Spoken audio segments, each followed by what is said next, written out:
Welcome to this video on recovery in the Hmong community and the silence that often surrounds it. This short video is an introduction to a conversation we believe every community should be having. Through the voices of Yang and Sienna, two leaders in recovery, you'll hear about the challenges, the stigma, and the breakthroughs of addressing addiction in the Hmong community and what others can learn from their journey. We grew up so tight-knit with our family in the Hmong community. It's just so hard to just be around others that are not Hmong. And I know that, it's so uncomfortable being treatment, being the only Hmong person, but I had to get it done. Yeah. I never thought about going to recovery. I would never even knew that there was recovery. Really? Yeah, I just know that there's hospital for crazy people. I didn't know that there was treatment for, drug and alcohol use. Right. When I was in my heavy use I wasn't around my family, but there were times where I was like, this is enough. Like, I'm so tired of the streets. I go back to my family and, okay, I'm going to become a good girl again. But there was no support. There was no resource. My mom, she was very uneducated. She didn't have the knowledge of how she can help me. So she was just like, you found this problem, so you figure it out. But it's just the way you think. You don't need it. You just got to change your thinking. But they don't realize the cravings. Right. They don't realize that, your mind was already so altered to always using. And when you are going through withdrawals and you are having cravings, those are what get me to go run back and use it.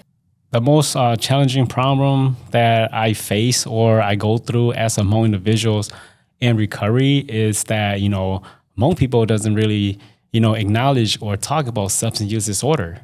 So that is like the key is to break that silence, but it's also a challenge. And the challenge started from you could say that multiple level. It started from the elders or the not Hmong people are not really educated, or a lot of shames and guilt and stigmatized, or they don't want to acknowledge within their family, or it's a whole culture component of things too, because the reason why I believe that Hmong people doesn't talk about substance use disorder, it's because when they do, then it brings shames to their clan names. For example, for myself, when I was starting using substance, then my family, they kind of disown me, and they kind of just claim me because I bring a lot of shame into the Moore family. They still have a hard time differentiate the difference between alcoholisms and substance use disorder. They still think that people that have issues with say meth or other drugs, right? And the one that are using alcohol on a Friday, Saturday, and Sunday, they don't see the difference. Really? They see they think that it's different, but we know that substance use disorder is the same alcohol or drugs, right? But they don't really want to acknowledge that they're having issues. Hmong people were survivalists.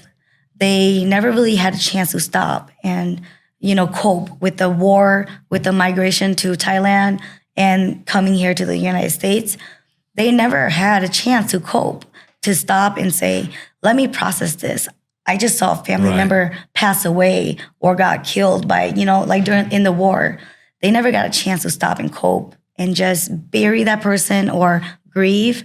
They just kept running for their life to survive. And then coming to America, not speaking the language, it was a whole foreign country.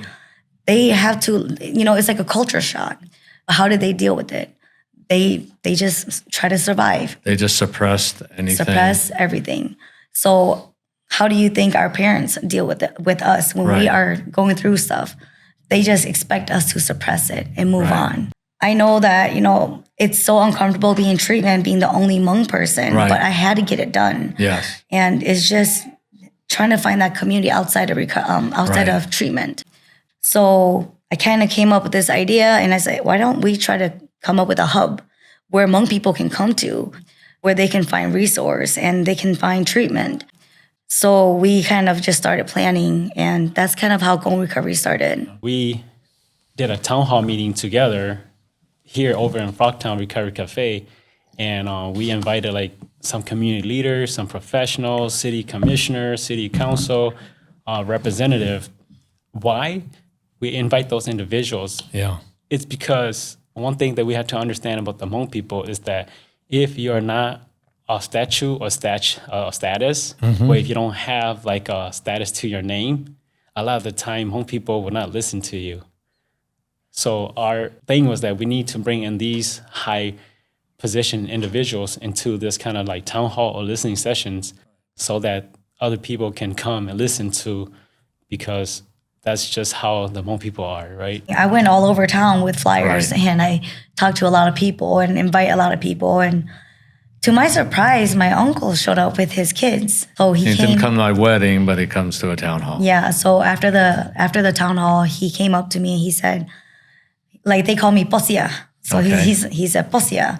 And what does that mean? That means like, like, because my real name is Sia. So Posia is just like a term of saying like, like daughter Sia. Okay. But then it's just kind of like a slang term, or I'm not sure how they differentiate what that is, but it's just what the elders will call me. And he said, good job, congratulations. Wow. And I'm very proud of you. And I hope one day everyone will hear you out and be educated by you. And drinking will become less. And I'm really proud of you. One of the individuals that we currently like mentor, his name is Kong Bang. Okay. So he's big into the recovery, but he didn't know how to start. So we kind of mentor him, giving him some responsibility, have him host like community groups, support groups, just empowering the next individuals to do the same thing, because we believe that, we cannot do everything ourselves, and we need a whole recovery community teams to make an impact.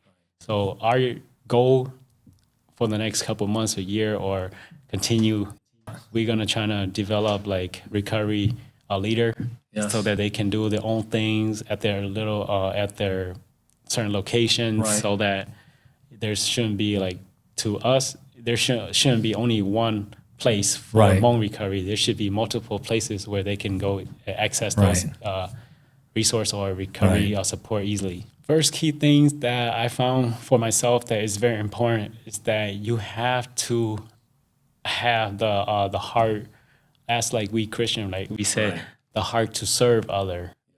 If you doesn't have the drive to serve other, then you won't be able to go back into your community and to serve them.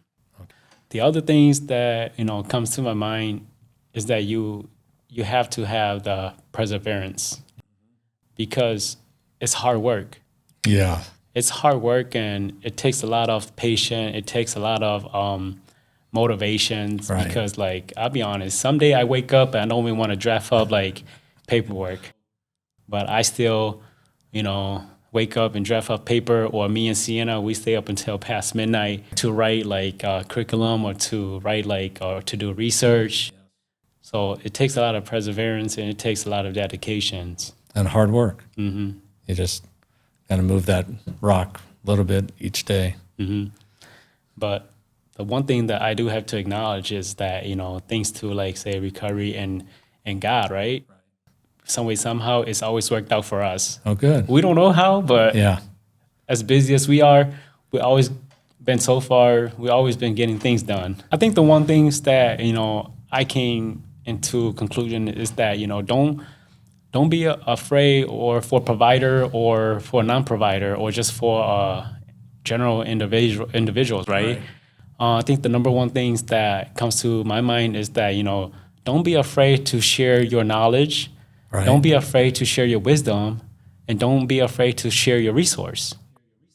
Because if you want to truly help somebody, those are the things that you need to give it to the next person. And if you don't share those things, if you don't give it to them, how are they going to better themselves? And be that on an individual level or an organizational level.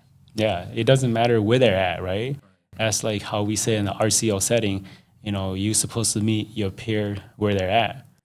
So if they come and seek help, advise them, give it to them. If they need resource, give it to them. Don't hold back. So, and what kept me going in my recovery and to do Gong recovery is, first of all, to be a good mother. Like I was, to be a good mom to my two boys. And, that was the biggest motivator to continue to be a good wife and to stay sober, to maintain my sobriety, and to to serve my Hmong community. And I know that those are like the simple things, but to me it means a lot. It means a lot to me because overall it's holding myself accountable, that all these individuals that are struggling and the ones that are looking up to me are it's very it motivates me to continue, because I don't want people to see as, when things get hard, just give up. I'm not that type of person. When things get hard, we're just gonna find a solution. And that's what keeps me going, because I've been to points where I have gave up and it wasn't good. So that's just what keeps me going. The barriers are real, and so are the solutions. We hope this video helps you better understand what recovery can look like in the Hmong community and how it can be applied to yours.